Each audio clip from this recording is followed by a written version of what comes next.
Pertanyaan ke-9, pemuda menjadi sasaran pihak-pihak yang tidak jelas, juga pihak-pihak luar yang memiliki kekeliruan akidah, pemikiran dan konsep.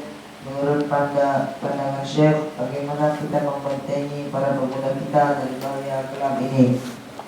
Nah, ikhwani fiddin aliyakum rahimahullah ta'ala. Syekh menjawab, pada hakikatnya ini adalah persoalan penting. Ini ditinjau dari satu sisi. Dari sisi lain, ada pihak-pihak seperti ini memiliki para penyeru yang menyebarluaskan kepentingan pihak-pihak tersebut. Ini tidak bisa dipungkiri.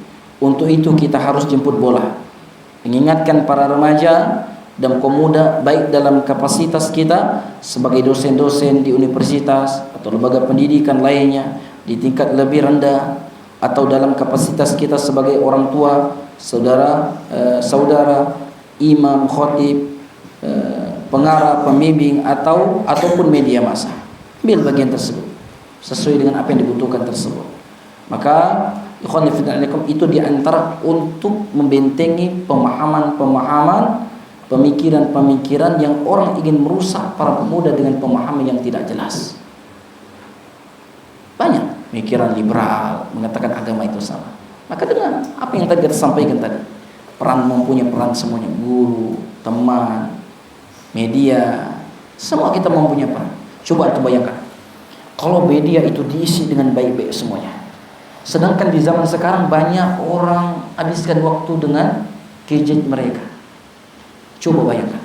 Kebayangkan seperti ditonton, scroll ceramah, mana nih joget-joget ini, tak ada lah. Wayang ikhwan. Satu banyak istighfar antum. Udah sholat dengan antum, masalah kok konfisakon. Apanya masalah? Ya aku mau sholat, akhirnya dia sholat. Berapa kebaikan? Nah, janganlah buat story-story galau.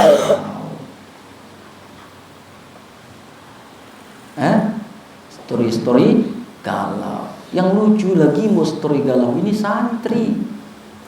Buat story galau. Sakitnya hati aku dah. Kau sakitnya? Aku sakitkan hati kau. Takut ditinggal ustaz, tidak nge-save nomor ustaz, tidak berteman dengan media-media. Padahal tidak semua antum memfollow anak-anak, follow antum tak semuanya. Karena dia belum pede, dia ustaz tak nengok ada. Pas dia keluar baru tak ada layan orang seperti ini. Atau kalau dia tahu ada nge-save nomor dia, supaya diatur itu supaya anak tidak lihat story ini. Padahal tahu. Kasihan anak lihat orang-orang seperti ini, hidupnya dalam keadaan gundah gulana.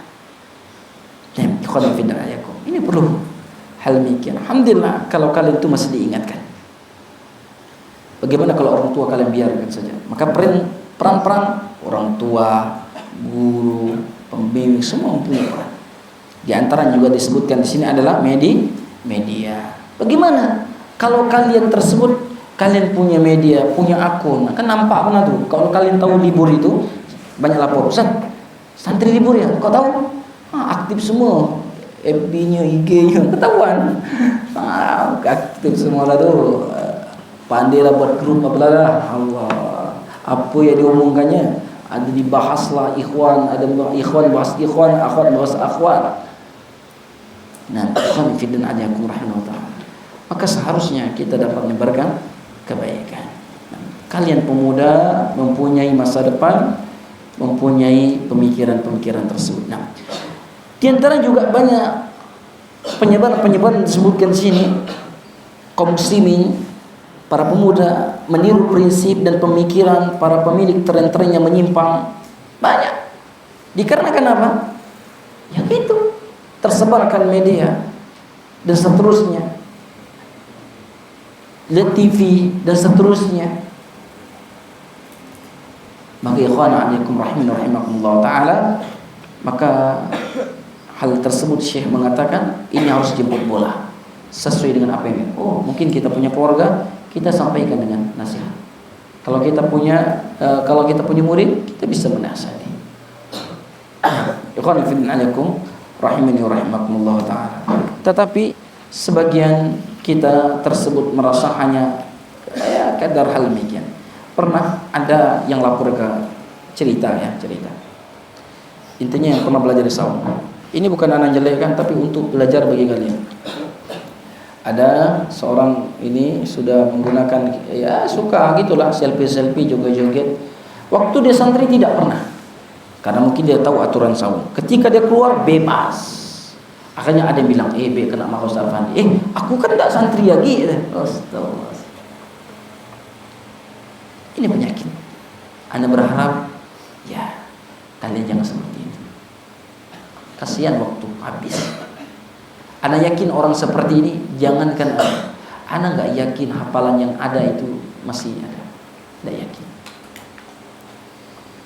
Maka Allah Subhanahu wa taala mengatakan, "Wa in tuti aktsarun fil ard yudilluka an sabilillah."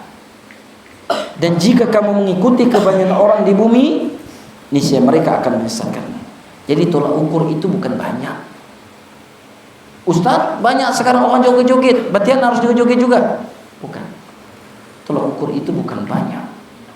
Tolak ukur kebenaran adalah Al-Quran dan Sunnah Rasulullah sallallahu alaihi wasallam. Nah, dan Allah katakan, "Qul la yastawil khabith wat thayyib." Katakan, tidaklah sama yang buruk dengan yang baik, tidak sama. Antum jangan kira sama. Orang yang beriman dengan orang yang tidak beriman tidak sama. Orang yang bertakwa dengan bermaksiat tidak sama. Dan antum jangan pernah minder ketika antum duduk bersimpu dengan Al-Quran. Waktu antum gunakan untuk belajar. Antum jangan takut masa depan antum. Janji Allah akan angkat derajat antum. Allah akan jadikan kalian manusia yang terbaik. Sebagaimana janji Nabi, khairukum man ta'allama al-Quran wa 'allama. Sebaiknya kalian, kata Rasulullah sallallahu alaihi wasallam, orang yang mempelajarinya, orang yang mempelajari dan mengajarkannya. Jangan pernah minta. Dulu angkatan 1, 2 masalah. Kalau ditanya, ada tak semuanya. Kau sekolah? Aku tak sekolah. Aku tak sekolah.